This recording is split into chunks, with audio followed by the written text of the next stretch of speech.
Au cœur de l'hiver sibérien, un train déraille, laissant un seul survivant, un maître horloger suisse, un homme dont l'univers est fait de précision et de mécanismes miniatures. Face à l'immensité glaciale, il doit transposer son art à une nouvelle échelle. Avec les débris de l'accident et la patience de sa profession, il va construire de délicates machines de survie, des pièges mortels et des alarmes ingénieuses, transformant la forêt hostile en son propre atelier d'horlogerie sauvage. Si vous aimez les récits de survie où l'ingéniosité défie les éléments, n'oubliez pas de laisser un like et de vous abonner. Le monde d'Antoine Dubois était un univers d'ordre parfait, un cosmos miniature de rouages, de ressorts et de balanciers oscillant en une danse quasi perpétuelle. Dans sa boutique genevoise, une capsule temporelle baignée de l'odeur de l'huile d'horlogerie et du bois ancien, il n'était pas un simple artisan, il était un philosophe de la mécanique, un prêtre du temps. À 60 ans, il était l'un des derniers grands maîtres horlogers, un homme capable de créer à la main des grandes complications, ces chefs-d'œuvre de micro-ingénierie qui affichaient non seulement les heures et les minutes, mais aussi les phases de la lune, le calendrier perpétuel et la mélodie cristalline d'une répétition minute. Chaque montre qui sortait de son atelier était une vie, un petit cœur mécanique battant avec une précision qui était pour lui la plus haute forme de beauté. Il voyait le monde à travers le prisme de sa loupe de bijoutier. Il voyait la perfection dans les plus petits détails, l'harmonie dans l'interaction complexe des plus infimes composants. Cette quête de perfection l'avait rendu solitaire. Il vivait dans un monde de silence et de concentration, un monde que peu de gens pouvaient comprendre. C'est cette quête qui l'avait mené à bord du Transsibérien, ce serpent d'acier qui traverse l'immensité de la Russie. Il ne voyageait pas pour le tourisme, mais pour une mission de la plus haute importance.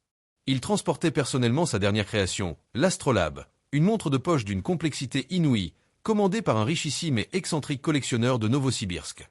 L'œuvre de sa vie. Il avait refusé de l'expédier.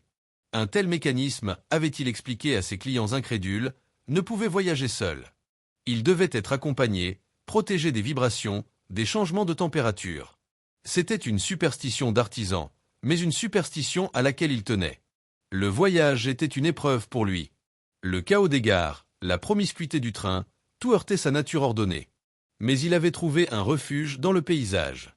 Depuis la fenêtre de son compartiment, il regardait défiler la forêt boréale, la taïga. C'était un spectacle d'une beauté monotone et hypnotique. Des millions de bouleaux et de pins, leurs branches chargées de neige, créant un paysage en noir et blanc d'une pureté presque abstraite. Il y voyait une forme de perfection, un ordre naturel qui faisait écho à ses propres créations. Le train roulait depuis 3 jours. Il avait traversé l'Oural et s'enfonçait maintenant au cœur de la Sibérie.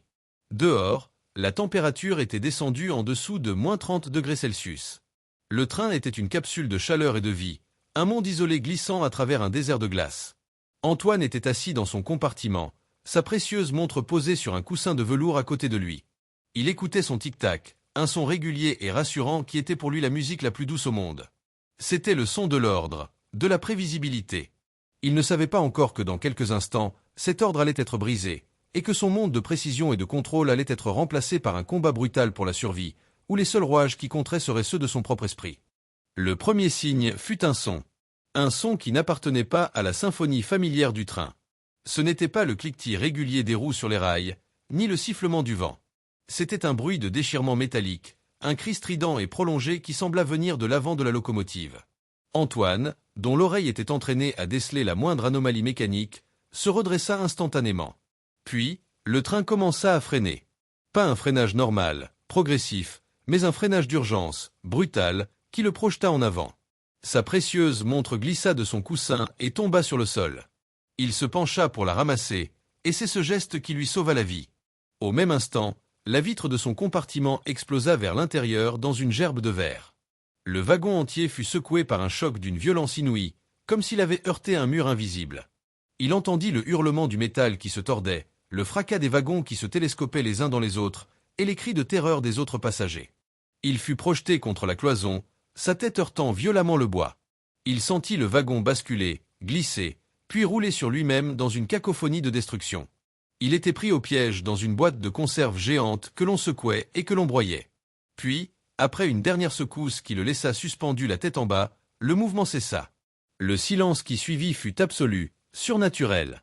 Un silence seulement troublé par le crissement de la neige qui s'infiltrait par les fenêtres brisées et le gémissement lointain d'un blessé. Il resta là, désorienté, sonné, pendant un temps indéterminé. Puis, l'odeur âcre de la fumée et du métal chauffé le tira de sa torpeur. Il devait sortir. Il réussit à se dégager et à ramper jusqu'à une ouverture, une fenêtre brisée qui donnait maintenant sur le ciel. Il se hissa à l'extérieur et tomba dans la neige profonde et poudreuse. Le spectacle était apocalyptique. Le Transsibérien, ce symbole de puissance et de fiabilité, n'était plus qu'un amas de métal tordu et fumant, à moitié enseveli sous la neige. Plusieurs wagons avaient déraillé et s'étaient encastrés les uns dans les autres. Seuls les derniers wagons, à l'arrière du convoi, semblaient relativement intacts. Il était sorti du wagon-restaurant, qui était couché sur le flanc. Il regarda autour de lui. Il était au milieu de nulle part. Une forêt de pins et de bouleaux à perte de vue, un océan blanc et silencieux. La température était glaciale, et le vent commençait à se lever, soulevant des tourbillons de neige. Il entendit quelques cris, quelques appels à l'aide. Il vit quelques autres survivants, hagards, couverts de sang, qui tentaient de s'extraire des décombres. Mais ils étaient peu nombreux. Une dizaine, peut-être. La plupart des passagers étaient probablement morts ou piégés à l'intérieur. Antoine, malgré le chaos et l'horreur, sentit son esprit analytique reprendre le dessus. Il fit un bilan rapide. Il était blessé, une coupure profonde au front et des contusions sur tout le corps, mais il était vivant et valide. Il savait que la priorité absolue était de trouver un abri et de faire du feu. Il aida quelques autres survivants à s'extraire de leur wagon. Ils se regroupèrent, un petit groupe de fantômes grelottant dans le froid glacial. Ils trouvèrent refuge dans l'un des wagons de queue, qui était encore sur les rails et dont le système de chauffage semblait miraculeusement fonctionner sur une batterie de secours. Ils étaient une poignée de survivants, une dizaine de nationalités différentes, unis par la catastrophe. Ils firent l'inventaire de leurs ressources. Un peu de nourriture, quelques bouteilles d'eau. Pas assez. Ils savaient que les secours mettraient des jours à les trouver, si tant est qu'on ait pu signaler leur position exacte avant que les communications ne soient coupées. La nuit tomba, une nuit sibérienne d'une obscurité et d'un froid absolu. Antoine, assis dans le wagon faiblement éclairé, ne pensait pas à sa propre survie. Il ne pensait qu'à une seule chose. Sa montre. L'astrolabe. Elle était restée dans le wagon-restaurant, quelque part dans les décombres. Il devait la retrouver. Ce n'était pas une question de valeur monétaire. C'était une question de principe. C'était son œuvre. Et un artiste n'abandonne jamais son œuvre. Les 3 jours qui suivirent le crash furent une lente descente dans une réalité de plus en plus précaire. Le petit groupe de survivants, une douzaine de personnes en tout, s'organisa tant bien que mal dans le wagon de queue. Le chauffage de secours finit par s'éteindre, les plongeant dans un froid glacial qui ne les quittait plus. Ils rationnèrent la nourriture et l'eau, chaque bouchée, chaque gorgée étant un sursis. La neige continua de tomber, ensevelissant lentement l'épave du train, effaçant les dernières traces de leur lien avec la civilisation. L'espoir de secours rapide s'amenuisait à chaque heure qui passait. Antoine, lui, était animé par une quête personnelle qui le maintenait en vie. Il passait ses journées à fouiller méthodiquement les décombres du wagon-restaurant, à la recherche de son astrolabe. C'était un travail dangereux. La structure était instable, et il devait se déplacer avec une extrême prudence. Il finit par le retrouver, le 3e jour, coincé sous une table renversée. Le boîtier en or et en platine était cabossé, le verre en saphir étoilé, mais miraculeusement, le mécanisme semblait intact. Il le ramena dans le wagon des survivants et commença, avec une patience infinie, à le démonter, utilisant les quelques outils de son kit de voyage qu'il avait réussi à récupérer. Les autres survivants le regardaient avec un mélange d'incompréhension et de pitié. Ils luttaient pour leur survie, et ce vieil homme semblait plus préoccupé par une montre cassée. Mais pour Antoine, réparer cette montre était sa manière de lutter contre le chaos, de restaurer un semblant d'ordre dans un monde qui s'était effondré. Après 2 jours de travail méticuleux, il réussit à faire repartir le mouvement. Le petit balancier se mit à osciller, et le tic-tac régulier de la montre fut un son d'une beauté et d'un réconfort infini dans le silence oppressant. Mais sa victoire fut de courte durée. Il savait que leur situation était désespérée. La nourriture commençait à manquer sérieusement. Ils avaient mangé tout ce qu'ils avaient trouvé dans les bagages et dans le wagon-restaurant.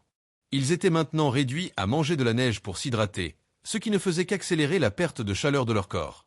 La faim devint une obsession, une douleur constante qui brouillait les pensées et attisait les tensions au sein du groupe. Antoine comprit qu'il devait changer de perspective. Il ne pouvait plus se contenter de réparer le passé. Il devait commencer à construire l'avenir. Il devait trouver un moyen de se nourrir. Il n'était pas un chasseur. Il n'avait aucune arme. Mais il était un horloger. Il était un maître des mécanismes de précision. Et il se dit qu'une armadilla n'est rien d'autre qu'un mécanisme. Un mécanisme conçu pour se déclencher au moment précis où une proie entre en contact avec lui. C'était un problème d'horlogerie, à une autre échelle. Il commença à explorer les environs du train, à la recherche de matériaux et de signes de vie animale.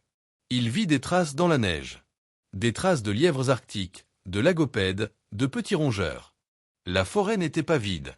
Elle était pleine de vie, une source de nourriture potentielle pour qui saurait la capturer. Il retourna à l'épave du train. Ce n'était plus seulement un tombeau. C'était une mine de matériaux, une quincaillerie géante. Il commença à collecter des pièces, non plus au hasard, mais avec un but précis. Il récupéra de longs fils de cuivre du système électrique du train. Il démonta des panneaux de l'intérieur des wagons pour en extraire les ressorts des sièges. Il trouva des morceaux de tôle d'acier fin mais rigide. Il avait ses composants. Il retourna dans son atelier, un coin du wagon qu'il avait aménagé, et commença à dessiner des plans sur un morceau d'écorce de bouleau avec un bout de charbon. Il ne dessinait pas une montre. Il dessinait une armadilla. Une armadilla à déclenchement par pression, basée sur la tension d'un ressort. Une machine à tuer, conçue avec la même précision et la même élégance qu'une horloge de luxe. La conception de la première armadilla fut un exercice de pure ingéniosité, une transposition de l'art de l'horlogerie à l'art brutal de la survie.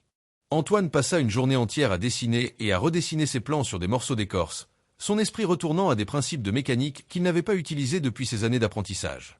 Il ne pouvait pas se permettre d'erreurs ou de gaspillage de matériaux. Son premier modèle serait un collet, conçu pour attraper des lièvres ou des renards. Le défi n'était pas le collet lui-même, un simple nœud coulant fait avec du fil de cuivre, mais le mécanisme de déclenchement. Il devait être à la fois extrêmement sensible pour être déclenché par le poids léger d'un animal, et suffisamment puissant pour serrer le collet avec une vitesse et une force qui ne laisseraient aucune chance à la proie. C'est là que sa connaissance des ressorts et des échappements d'horlogerie devint cruciale. Il décida d'utiliser un des ressorts qu'il avait récupéré des sièges du train. C'était un ressort de compression, puissant, mais difficile à contrôler. Il construisit un cadre en bois, une sorte de petite boîte. À l'intérieur, il installa le ressort, comprimé par un petit levier. Le levier était maintenu en place par un déclic, une minuscule pièce de métal qu'il avait façonnée à partir d'une fourchette. Le déclic, à son tour, était relié à une palette, une petite planchette de bois posée sur le sol. Lorsqu'un animal poserait sa patte sur la palette, celle-ci basculerait, libérant le déclic, qui libérerait le levier, qui libérerait le ressort.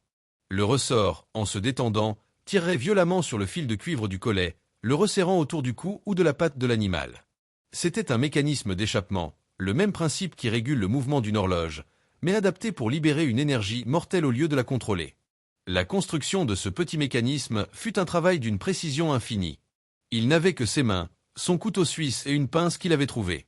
Il passa des heures à limer le métal du déclic, à ajuster l'angle de la palette, à calculer la tension du ressort.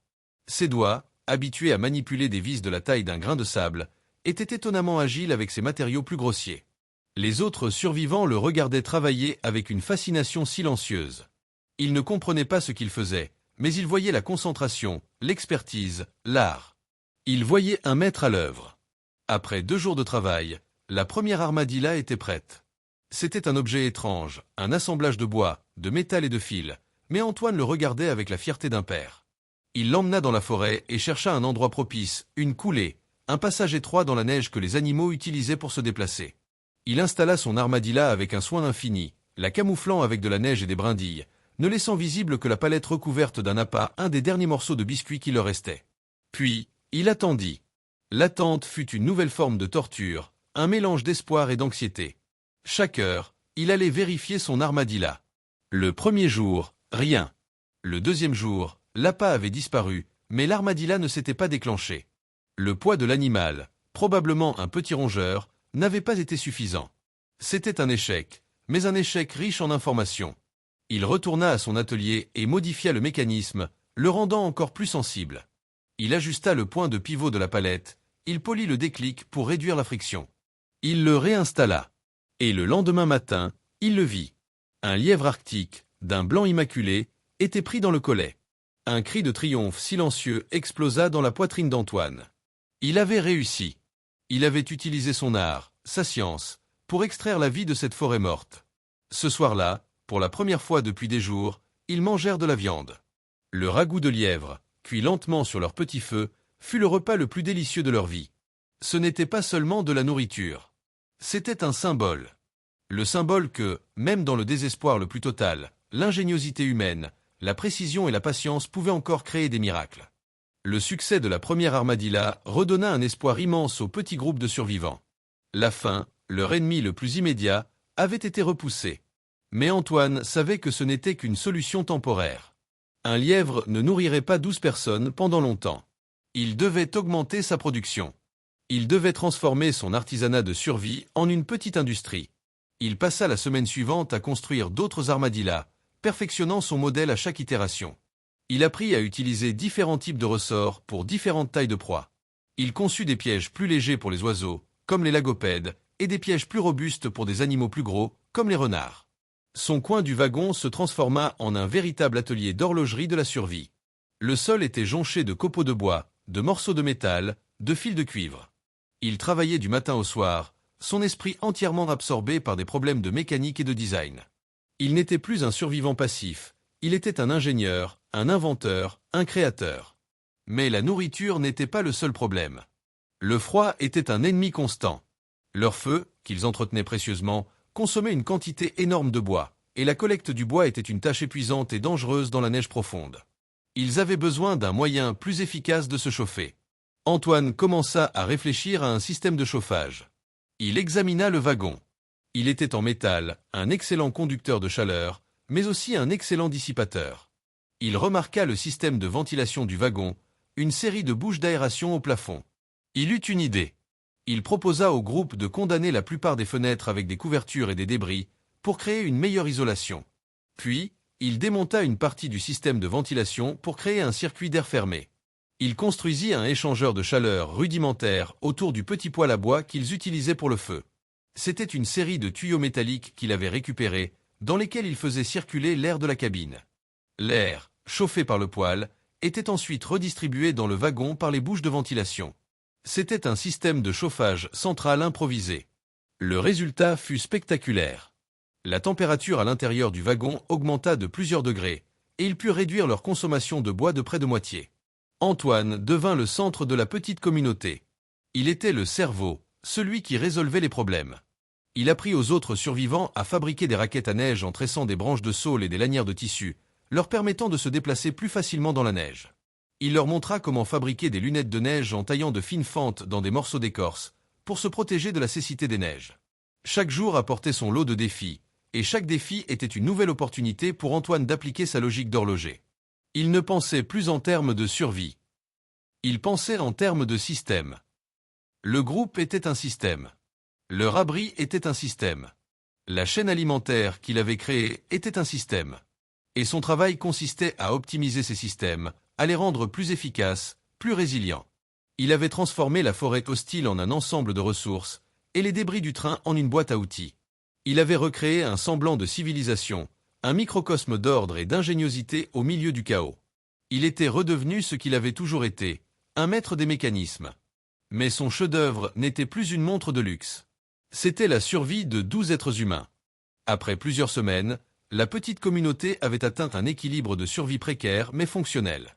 Les armadillas d'Antoine leur fournissaient une source de nourriture régulière, et leur abri chauffé les protégeait du froid mordant. Mais la forêt sibérienne avait d'autres dangers en réserve, des dangers qui ne dormaient jamais. Les nuits étaient la période la plus angoissante. Le silence de la forêt était souvent brisé par des bruits qui leur glaçaient le sang. Le plus terrifiant était le hurlement des loups. Ils n'avaient jamais vu les loups, mais ils les entendaient. Leurs cœurs plaintifs et spectraux semblaient se rapprocher nuit après nuit. Ils savaient que la fumée de leur feu et l'odeur de la nourriture les attiraient. Le wagon offrait une protection relative, mais ils ne se sentaient jamais vraiment en sécurité. Ils devaient monter la garde à tour de rôle, armés de lances improvisées, scrutant l'obscurité, sursautant au moindre bruit. Cette veille constante était épuisante, et la peur minait leur morale. Antoine savait qu'ils avaient besoin de plus qu'une simple défense passive. Ils avaient besoin d'un système d'alerte précoce. Un système qui pourrait les avertir de l'approche d'un danger, qui pourrait leur donner les précieuses secondes nécessaires pour se préparer. Il se mit à réfléchir. Comment construire une alarme dans la nature sauvage, sans électricité, sans capteur? Il pensa à nouveau en termes de mécanisme. Une alarme est un système qui convertit une action, un mouvement, une pression, en un signal, un son, une lumière. C'était un problème d'horlogerie. Il avait besoin d'un déclencheur, d'une source d'énergie potentielle et d'un sonneur. Le déclencheur serait un fil tendu, Un tripwire. Il avait des kilomètres de fils de cuivre à sa disposition. La source d'énergie serait la gravité. Un poids suspendu qui, en tombant, actionnerait le mécanisme. Et le sonneur.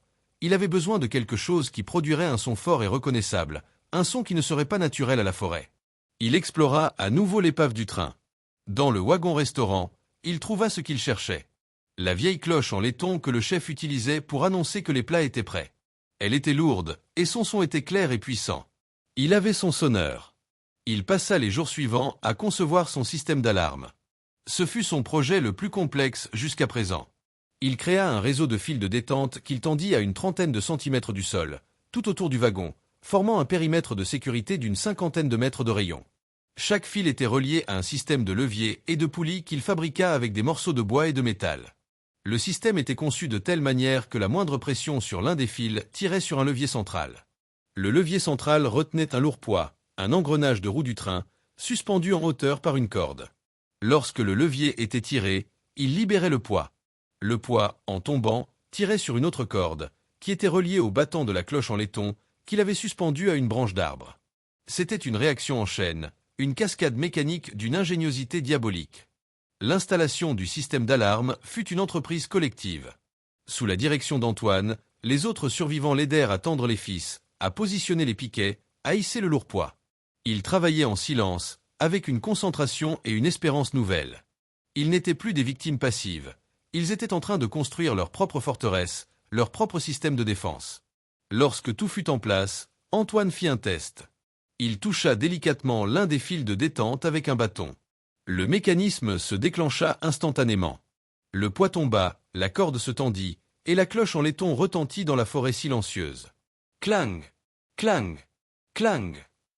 Le son était incroyablement fort, métallique, absolument non naturel. C'était le son de la civilisation, le son de l'alerte.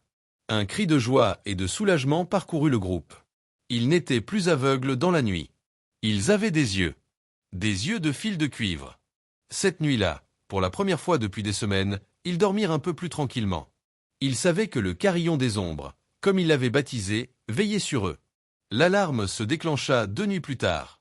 Le clang, clang, clang, brutal les arracha au sommeil, leur cœur battant à tout rompre. Ils se précipitèrent aux fenêtres, leurs lances à la main. À la lueur de la lune qui filtrait à travers les arbres, ils les virent. Une meute de loups. Une dizaine de silhouettes grises et silencieuses, qui s'étaient arrêtées net, surprises et effrayées par ce son inconnu. Ils tournèrent un instant, indécis, puis firent demi-tour et disparurent dans la forêt. Le système avait fonctionné. Il les avait sauvés d'une confrontation qui aurait pu être mortelle. La confiance du groupe en Antoine devint absolue. Il n'était plus seulement leur ingénieur, il était leur protecteur, leur sage. Il leur avait donné de la nourriture, de la chaleur, et maintenant, la sécurité. Il avait utilisé son esprit, sa logique d'horloger, pour dompter un à un les dangers de la forêt. Mais il savait que leur plus grand ennemi restait le temps. L'hiver sibérien était long, et leurs chances de survie diminuaient à chaque jour qui passait. Il avait créé un îlot de sécurité, mais c'était une île dans un océan de désolation. Et il savait qu'il ne pourrait pas y rester indéfiniment. Le carillon des ombres ne se contenta pas de repousser les prédateurs. Il devint, de manière inattendue, leur balise de salut. 2 semaines après sa mise en service, un groupe de chasseurs Evanx, un peuple indigène de la région, qui parcourait la taïga, entendit le son étrange et répétitif de la cloche, déclenché par un renne curieux. Intrigués par ce son qui n'appartenait pas à la forêt, ils suivirent la piste et découvrirent l'épave du train et le petit campement de survivants. Le sauvetage fut un moment d'une émotion indescriptible. Le retour à la civilisation, après presque 2 mois passés dans la nature la plus sauvage, fut un choc. Antoine et les autres survivants furent accueillis comme des miraculés. Leur histoire de survie, et en particulier l'ingéniosité de l'horloger suisse, fit la une des journaux du monde entier. On parla de lui comme d'un Robinson Crusoe moderne, d'un génie de la mécanique. Il fut invité sur les plateaux de télévision, on lui proposa d'écrire un livre. Il refusa poliment.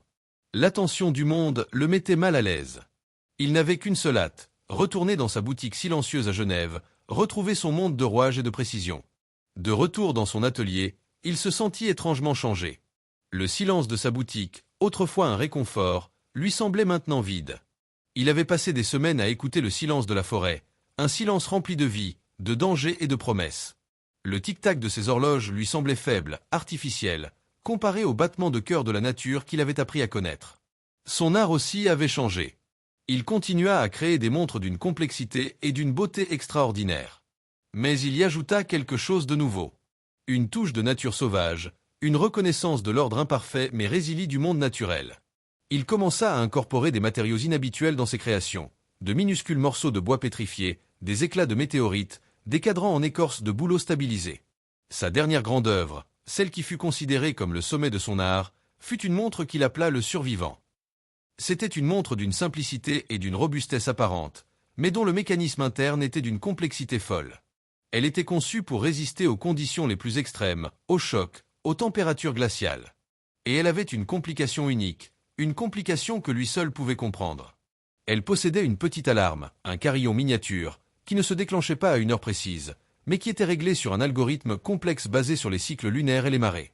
C'était une alarme qui sonnait de manière imprévisible, un rappel que même dans le monde le plus ordonné, il y a toujours une place pour le chaos, pour l'inattendu. C'était sa leçon. La leçon que la forêt silencieuse lui avait apprise. Que la véritable maîtrise ne consiste pas à imposer un ordre parfait au monde, mais à trouver l'harmonie dans son imperfection, à construire des mécanismes de beauté et de survie, même au cœur de la plus grande des ruptures.